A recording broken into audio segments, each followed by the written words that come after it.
Please join me in welcoming Caroline Kennedy.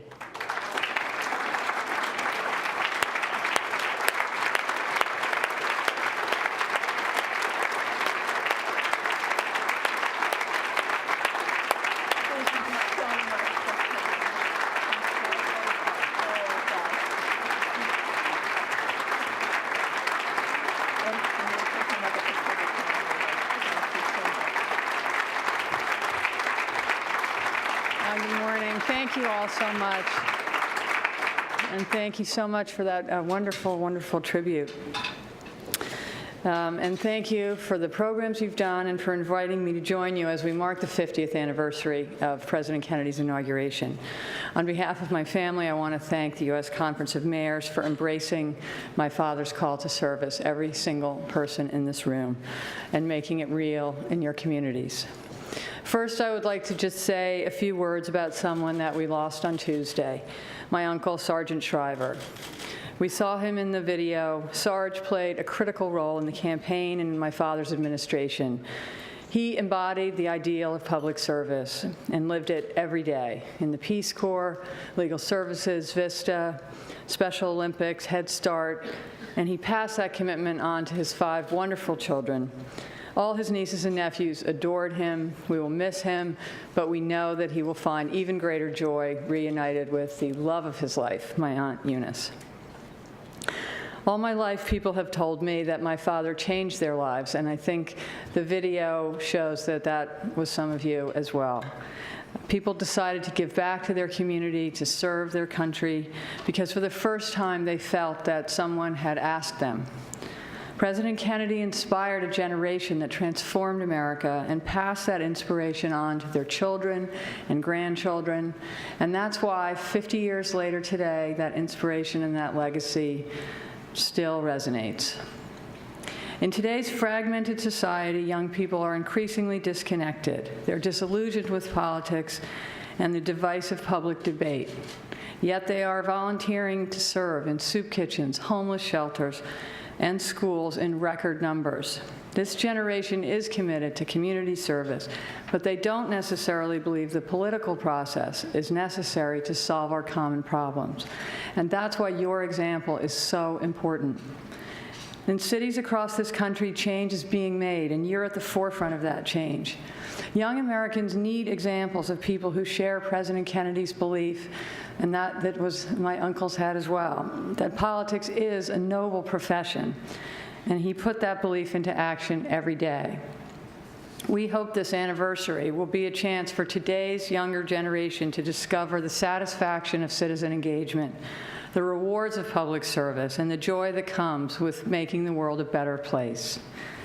In addition to the example that you provide every day, we are launching a new website aimed at younger users, jfk50.org, along with a series of public service announcements by Jimmy Fallon aimed at getting kids to ask what they can do. The PSAs are funny, but they're serious underneath, and the website will introduce users to the history of President Kennedy's time and the tools they need to begin to think about how to make history themselves. I hope you'll encourage the students in your areas to look at the new digital archive that we have just put up, and that you'll check out the website and use it yourselves. Once again, I want to thank all the mayors who participated in this project, Ask What Youth Can Do. I also want to say a special word of thanks to Tom Cochran, Tom McClyman, and all the staff at the U.S. Conference of Mayors and the Institute of Politics who worked so hard on this initiative and made it such a success. The IOP and the U.S. Conference have been working on the newly elected mayor's program for 30 years, and this partnership has been a wonderful success. I hope that some of the young people that you honored this week with your John F. Kennedy Legacy Awards will one day participate in that program as new mayors themselves. Thank you, and I look forward to working with you in the future to inspire new generations to serve in public life.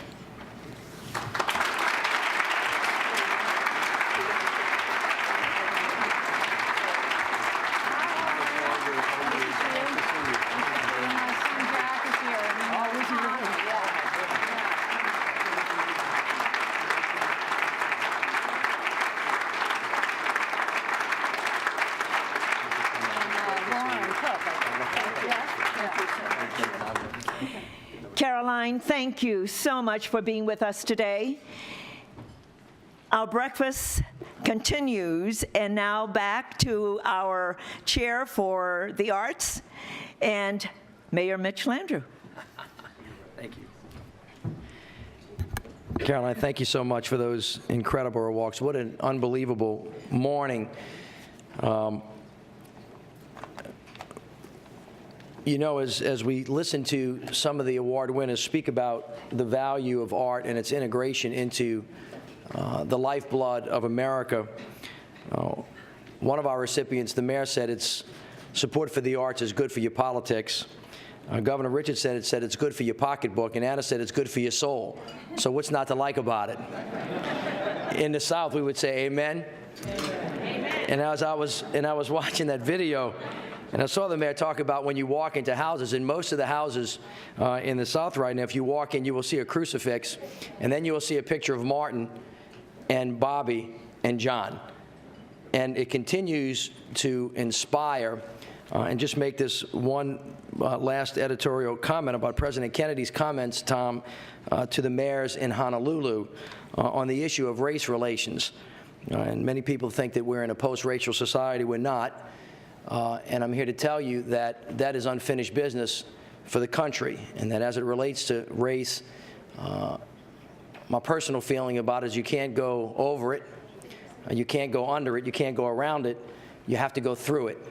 And as President Kennedy taught us so well, and as you can see from Caroline's remarks, the investment in service is the thing that's actually going to turn that around. And the children of this country are going to help us get where we've all tried to go for such a long period of time. And if each of us, as we all do, believe that individuals make a difference, if you can just imagine what was taken from us in 1960 when we lost Bobby, John, and Martin.